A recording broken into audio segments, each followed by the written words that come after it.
എല്ലാ വിദ്യാർത്ഥികൾക്കും പുതിയൊരു വീഡിയോയിലേക്ക് സ്വാഗതം. ഈ വർഷത്തെ +2 പ്രാക്ടിക്കൽ എക്സാം നടന്നുകൊണ്ടിരിക്കുകയാണ്. അതുപോലെ തന്നെ +2 സേ ഓർ ഇംപ്രൂവ്മെൻറ്റ്, അതുപോലെ തന്നെ റെഗുലർ, അതുപോലെ തന്നെ +1 ഇംപ്രൂവ്മെൻറ്റ് ഇതുപോലുള്ള എക്സാമൊക്കെ മാർച്ച് മാസം ആണ് അതിൻ്റെ തിയറി എക്സാമൊക്കെ നടന്നുകൊണ്ടിരിക്കുന്നത്. അപ്പോൾ വിദ്യാർത്ഥികൾ എല്ലാ പരീക്ഷകളും നിങ്ങൾക്ക് ഏതൊക്കെ പരീക്ഷയാണോ എഴുതാനായിട്ടുള്ളത് അപ്പോൾ അതൊക്കെ എഴുതാനായിട്ട് ശ്രദ്ധിക്കുക. അതുപോലെ തന്നെ വിദ്യാർത്ഥികൾ ചോദിക്കുന്ന പ്രധാനപ്പെട്ട ഒരു കാര്യമായിരുന്നു പ്രാക്ടിക്കൽ എക്സാം വിവിധ കാരണങ്ങൾ കൊണ്ട് എഴുതാനായിട്ട് സാധിച്ചില്ല. കാരണം പല വിദ്യാർത്ഥികൾക്കും പല കാരണങ്ങളായിരിക്കും. അതായത് ചില വിദ്യാർത്ഥികൾക്ക് എന്തെങ്കിലും മെഡിക്കൽ ആയിട്ടുള്ള റീസൺസ് ഉണ്ടാവും, അതുപോലെ തന്നെ ചില വിദ്യാർത്ഥികൾക്ക് മറ്റെന്തെങ്കിലും റീസൺസ് ഒക്കെ ഉണ്ടാവും. അപ്പോൾ ഈ ഒരു വിവിധ കാരണങ്ങൾ കൊണ്ട് ഈ ഒരു പ്രാക്ടിക്കൽ പരീക്ഷ എഴുതാൻ സാധിക്കാതെ വരികയാണെങ്കിൽ എപ്പോഴാണ് ഈ ഒരു പരീക്ഷ പിന്നീട് എഴുതാനായിട്ട് സാധിക്കുക എന്നുള്ളത് പല വിദ്യാർത്ഥികളും ചോദിക്കുന്ന ഒരു കാര്യമാണ്. അതുപോലെ തന്നെ എപ്പോഴാണ് അതിൻ്റെ അപേക്ഷ നൽകേണ്ടതായിട്ടുള്ളത്, അതുപോലെ തന്നെ ഈ ഒരു പ്രാക്ടിക്കൽ പരീക്ഷ എഴുതാതിരുന്നാൽ +2 ജയിക്കുമോ, അതുപോലെ തന്നെ പ്രാക്ടിക്കൽ പരീക്ഷയിൽ പാസ് മാർക്ക് ഉണ്ടോ എന്നിങ്ങനെ വിവിധ സംശയങ്ങൾ വിദ്യാർത്ഥികൾ ചോദിക്കാറുണ്ട്. അപ്പോൾ ആ ഒരു സംശയങ്ങൾക്കെല്ലാമുള്ള ഉത്തരങ്ങൾ ഈ ഒരു വീഡിയോയിൽ നിങ്ങൾക്ക് അറിയാനായിട്ട് സാധിക്കുന്നതായിരിക്കും. അപ്പോൾ വിദ്യാർത്ഥികൾ ആദ്യം തന്നെ ശ്രദ്ധിക്കേണ്ടത് നിങ്ങൾക്ക് ഏതൊക്കെ പരീക്ഷയാണോ എഴുതാനായിട്ടുള്ളത് അപ്പോൾ അതൊക്കെ എഴുതാനായിട്ട് നിങ്ങൾ ശ്രദ്ധിക്കുക. കാരണം നിങ്ങൾക്ക് ഒരു പരീക്ഷ നിങ്ങൾ എഴുതാതിരിക്കുകയാണെങ്കിൽ നിങ്ങൾക്ക് നഷ്ടപ്പെടുന്നത് ആ ഒരു പരീക്ഷ എഴുതാനുള്ള ഒരു അവസരമായിരിക്കും. അപ്പോൾ അതുകൊണ്ട് തന്നെ നിങ്ങൾ ഓരോ പരീക്ഷയും എഴുതാനായിട്ട് പ്രത്യേകം ശ്രദ്ധിക്കുക. നിങ്ങൾക്ക് ഏതൊക്കെ പരീക്ഷയാണോ എഴുതാനായിട്ടുള്ളത് അത് എഴുതാനായിട്ട് ശ്രദ്ധിക്കുക. അപ്പോൾ ഇന്ന് നമുക്ക് ആദ്യത്തെ ആ ഒരു കാര്യത്തിലേക്ക് വരാം. അതായത് വിദ്യാർത്ഥികൾ ഈ ഒരു പ്രാക്ടിക്കൽ പരീക്ഷ നിങ്ങൾക്ക് വിവിധ കാരണങ്ങൾ കൊണ്ട് എഴുതാനായിട്ട് സാധിക്കാതെ വരികയാണെങ്കിൽ പിന്നീട് എപ്പോഴാണ് അപേക്ഷ സമർപ്പിക്കാനായിട്ടും അതുപോലെ ഈ ഒരു പരീക്ഷ എഴുതാനായിട്ടും സാധിക്കുന്നത് എന്നുള്ള കാര്യമാണ്. അപ്പോൾ വിദ്യാർത്ഥികൾക്ക് ഈ ഒരു +2വിൻ്റെ ആ ഒരു എക്സാം വരുന്നത് രണ്ട് വിഭാഗം എക്സാമുകളാണുള്ളത്. ഒന്നാമത്തെ തിയറി എക്സാം, അതായത് ടെർമിനൽ ഇവാലുവേഷൻ എന്നുള്ള രീതിയിലുള്ള തിയറി എക്സാമാണ് വരുന്നത്.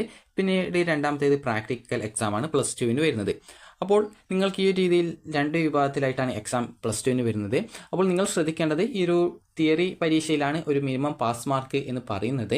എന്നാൽ നിങ്ങൾ ആ ഒരു ഏത് സബ്ജക്റ്റിനാണോ ഈ ഒരു പ്രാക്ടിക്കൽ എക്സാം ഉള്ളത് ആ ഒരു പരീക്ഷ നിർബന്ധമായിട്ടും അറ്റൻഡ് ചെയ്തിരിക്കണം എന്നുള്ളത് ഒരു പ്രത്യേകമായിട്ടുള്ള, അതായത് നിർബന്ധമായിട്ടുള്ളതാണ്. പ്രാക്ടിക്കൽ പരീക്ഷ ഒരു വിദ്യാർത്ഥി എഴുതിയിട്ടില്ല എങ്കിൽ ആ ഒരു വിദ്യാർത്ഥി ആ ഒരു സബ്ജക്റ്റ് നിങ്ങൾ തിയറി പേപ്പറിൽ നിങ്ങൾ ജയിക്കാനുള്ള മാർക്ക് നേടുകയാണെങ്കിലും നിങ്ങൾ ഓവർ റിസൾട്ട് നോക്കുന്ന സമയത്ത് ആ ഒരു സബ്ജക്റ്റ് ഫെയിൽഡായിട്ടാണ് ഉണ്ടായിരിക്കുക.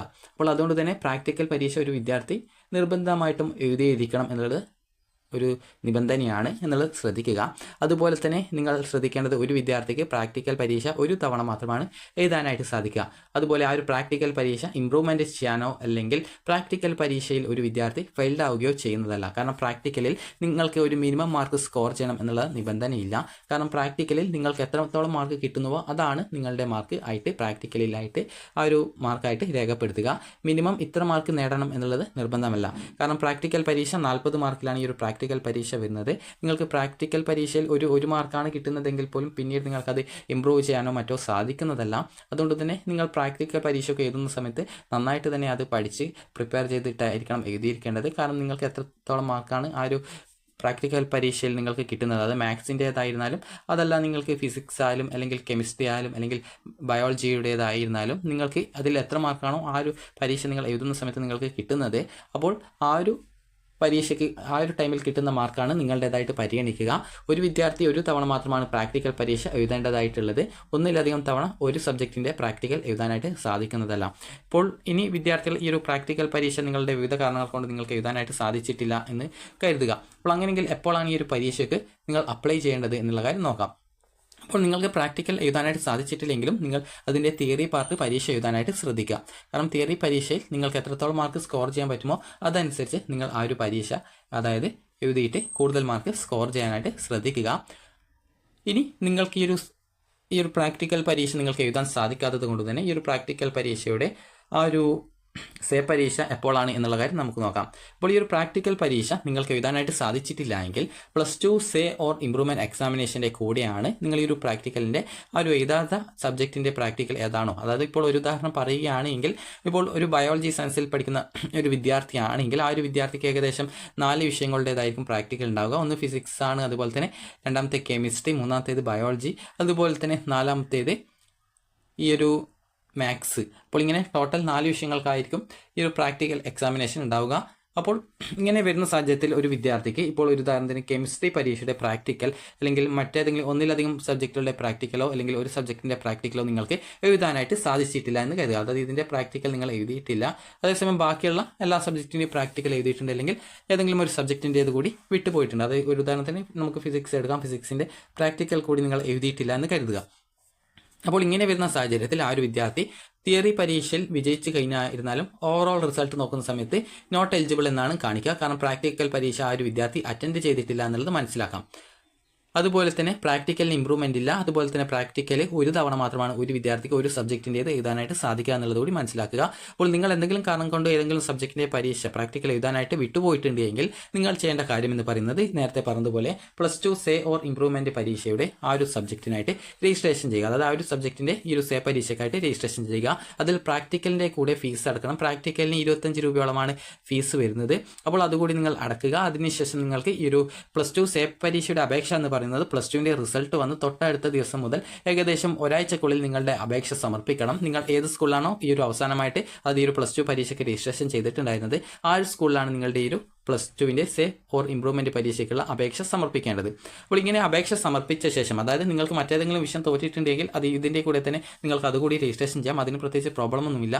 അതായത് നിങ്ങൾക്കിപ്പോൾ ഒരു ഉദാഹരണത്തിന് നിങ്ങളിപ്പോൾ കെമിസ്ട്രിയുടെ പ്രാക്ടിക്കൽ എഴുതിയിട്ടില്ല, എന്നാൽ നിങ്ങൾ ഈ ഒരു ഫിസിക്സോ അല്ലെങ്കിൽ മാത്സിൻ്റെയോ തിയറി പേപ്പർ ഫെയിൽഡ് ആയിട്ടുണ്ടെങ്കിൽ കൂടി നിങ്ങൾ എത്ര സബ്ജക്റ്റുകൾ ഫെയിൽഡ് ആയിട്ടുണ്ടോ ആ ഒരു സബ്ജക്റ്റുകളൊക്കെ രജിസ്ട്രേഷൻ ചെയ്യുന്നതിനോടൊപ്പം തന്നെ കെമിസ്ട്രിയുടെ ആ ഒരു പ്രാക്ടിക്കലിൻ്റെ ഫീസ് കൂടി നിങ്ങൾ അടക്കണം. പ്രാക്ടിക്കലിൻ്റെ ഫീസ് സാധാ ഫീസിൻ്റെ കൂടെ ഒരു 25 രൂപ കൂടി എക്സ്ട്രാ ആയിട്ട് അടക്കേണ്ടതായിട്ടുണ്ട്. അപ്പോൾ ആ ഒരു പൈസ കൂടി നിങ്ങൾ അടക്കുക.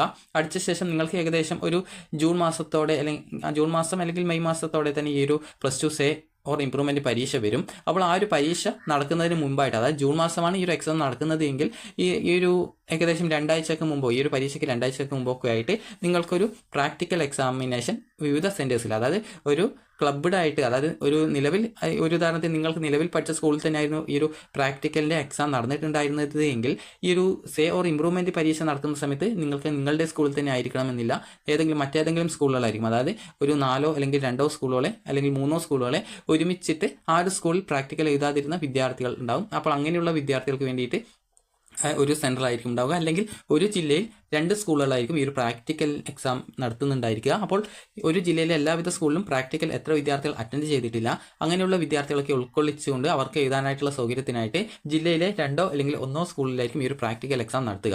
അപ്പോൾ അങ്ങനെ നടത്തുന്ന സമയത്ത്, അതായത് നേരത്തെ പറഞ്ഞതുപോലെ 3 സ്കൂളല്ല, അത് ഈ ഒരു സേ പരീക്ഷക്കാണ്. പ്രാക്ടിക്കൽ ആണെങ്കിൽ ഒരു ജില്ലയിൽ 2 അല്ലെങ്കിൽ 1 സ്കൂളിലായിരിക്കും ഈ ഒരു പ്രാക്ടിക്കൽ എക്സാം ഉണ്ടാവുക. അപ്പോൾ അതിൻ്റെ ഡേറ്റ് കൃത്യമായിട്ട് ഈ ഒരു സേ ഓർ ഇമ്പ്രൂവ്മെന്റിന്റെ നോട്ടിഫിക്കേഷനിൽ വ്യക്തമാക്കും. അപ്പോൾ ആ ഒരു സമയത്ത് നിങ്ങൾ അത് കൃത്യമായിട്ട് അറിയിക്കുന്നതാണ്. അപ്പോൾ ഈ ഒരു പ്രാക്ടിക്കൽ എഴുതാതെ വിദ്യാർത്ഥികൾ ആ ഒരു സമയത്ത് ആ ഒരു കാര്യം പ്രത്യേകം ശ്രദ്ധിക്കുക. അപ്പോൾ അതിനുശേഷം നിങ്ങൾക്ക് ആ ഇന്ന ഡേറ്റിലായിരിക്കും നിങ്ങൾക്ക് ഈ ഒരു പ്രാക്ടിക്കൽ ഉണ്ടാവുക. അത് നിങ്ങൾ കൃത്യമായിട്ട് നിങ്ങൾ പരീക്ഷ രജിസ്ട്രേഷൻ ചെയ്യുന്ന സമയത്ത് തന്നെ സ്കൂളിൽ അത് എപ്പോഴാണ് ഉണ്ടാവുക എന്നുള്ളത് കൃത്യമായിട്ട് അന്വേഷിക്കുക. അപ്പോൾ നിങ്ങൾക്ക് സ്കൂളിൽ നിന്ന് പറഞ്ഞു തരും എപ്പോഴാണ് പ്രാക്ടിക്കൽ എക്സാം ഉണ്ടാവുക എന്നുള്ളത്. അപ്പോൾ നിങ്ങൾ കൃത്യമായിട്ട് അത് ചോദിച്ച് മനസ്സിലാക്കി നിങ്ങൾ ഈ ഒരു സേ പരീക്ഷയ്ക്കുള്ള രജിസ്ട്രേഷൻ ചെയ്ത് പ്രാക്ടിക്കൽ എക്സാം എഴുതുക. പ്രാക്ടിക്കൽ എക്സാം എഴുതിയ ശേഷം, അതായത് നിങ്ങൾ ഓൾറെഡി ആ സബ്ജക്റ്റിന്റെ പ്രാക്ടിക്കൽ ഓൾറെഡി അറ്റൻഡ് ചെയ്തവരാണെങ്കിൽ വീണ്ടും എഴുതേണ്ടതില്ല. നിങ്ങൾ എന്നാൽ പ്രാക്ടിക്കൽ എഴുതാതെ, അതായത് നേരത്തെ പറഞ്ഞതുപോലെ കെമിസ്ട്രിയുടെ പ്രാക്ടിക്കൽ എഴുതിയിട്ടില്ലെങ്കിൽ നിങ്ങൾ ആ ഒരു സ്കൂൾ എവിടെയാണോ ഉള്ളത്, ഏത് ഡേറ്റിനാണ് നിങ്ങൾക്ക് ഈ ഒരു പ്രാക്ടിക്കൽ എക്സാം ഉള്ളത്, അതായത് ഒരു നിശ്ചിത ദിവസം മാത്രമാണ് എക്സാം ഉണ്ടാവുള്ളൂ. അപ്പോൾ ആ ഒരു ദിവസത്തിൽ തന്നെ കൃത്യമായിട്ട് ആ ഒരു സ്കൂളിൽ നിങ്ങൾ പോകണം. അപ്പോൾ നിങ്ങൾ ആ ഒരു സ്കൂളിൽ പോയിട്ട് ഈ ഒരു പ്രാക്ടിക്കൽ എഴുതുക. അങ്ങനെ നിങ്ങൾ തിയറി പേപ്പർ ഫെയിൽഡ് ആണെങ്കിൽ അതിൻ്റെ എക്സാം വരുന്ന സമയത്ത് അതുകൂടി എഴുതിയ ശേഷം, അതായത് ഓൾറെഡി അതിൻ്റെ അപേക്ഷ ഒരുമിച്ചാണ് എല്ലാത്തിനും നൽകേണ്ടത്. പ്രാക്ടിക്കൽ ഒരു നിശ്ചിത ദിവസം, അതായത് ഈ ഒരു തിയറി പേപ്പറിൻ്റെ സേ പരീക്ഷയ്ക്ക് മുന്നോടിയായിട്ട് ഒരു 2 ആഴ്ചക്കുള്ളിൽ മുന്നോടിയായിട്ട് തന്നെ നടക്കും. അപ്പോൾ ആ ഒരു പരീക്ഷ എഴുതിയിട്ട് നിങ്ങൾ ജയിക്കുക. ഇത്ര മാത്രമാണ് ഇതിൻ്റേതായിട്ടുള്ളത്. അതുപോലെ തന്നെ പ്രാക്ടിക്കലിന് മിനിമം മാർക്കില്ല. നിങ്ങൾക്ക് എത്ര കിട്ടിയാലും അത് ആണ് നിങ്ങളുടെ മാർക്കായിട്ട് കൺസിഡർ ചെയ്യുക. അതുപോലെ തന്നെ വിദ്യാർത്ഥികൾ ശ്രദ്ധിക്കേണ്ട മറ്റൊരു കാര്യം എന്ന് പറയുന്നത്, ഈ ഒരു പ്രാക്ടിക്കൽ നിങ്ങൾക്ക് എത്ര മാർക്ക് കിട്ടുന്നോ അത് നിങ്ങളുടെ മാർക്കായിട്ട് പരിഗണിക്കുന്നത് കൊണ്ട് തന്നെ നിങ്ങൾക്ക് പിന്നീട് അത് ഇമ്പ്രൂവ്മെൻറ്റ് ചെയ്യാനോ അല്ലെങ്കിൽ നിങ്ങൾക്ക് റീവാലുവേഷന് കൊടുക്കാനൊന്നും സാധിക്കുന്നതല്ല. അതുകൊണ്ട് തന്നെ പ്രാക്ടിക്കൽ നിങ്ങളുടേത് കഴിഞ്ഞിട്ടില്ല എങ്കിൽ അതിന് നന്നായിട്ട് പ്രിപ്പയർ ചെയ്ത് നിങ്ങൾ നന്നായിട്ട് മാർക്ക് നേടാൻ ശ്രദ്ധിക്കുക. അപ്പോൾ വിദ്യാർത്ഥികൾക്ക് ഈ ഒരു വീഡിയോ ഉപകാരപ്രദമായിട്ടുണ്ടെന്ന് കരുതുന്നു. അപ്പോൾ നിങ്ങളിങ്ങനെ പ്രാക്ടിക്കൽ എഴുതി ജയിക്കുകയാണ്, അതായത് പ്രാക്ടിക്കൽ അറ്റൻഡ് ചെയ്യുകയാണെങ്കിൽ പിന്നീട് നിങ്ങളുടെ റിസൾട്ട് വരുന്ന സമയത്ത് നിങ്ങൾ തിയറി പേപ്പറിന് കൂടി പാസ്സായിട്ടുണ്ട് എങ്കിൽ നിങ്ങൾ ഈ ഒരു എലിജിബിൾ ഫോർ ഹയർ സ്റ്റഡീസ് എന്ന് പറഞ്ഞുകൊണ്ടുള്ള നിങ്ങളുടെ ജയിച്ചിട്ടുള്ള സർട്ടിഫിക്കറ്റ് നിങ്ങൾക്ക് സ്കൂളിൽ നിന്ന് തരുന്നതായിരിക്കും. അപ്പോൾ നിങ്ങൾക്ക് ഈ ഒരു വീഡിയോ ഉപകാരപ്രദമായിട്ടുണ്ടെങ്കിൽ ലൈക്ക് ചെയ്യുക, ഷെയർ ചെയ്യുക. Thank you for watching.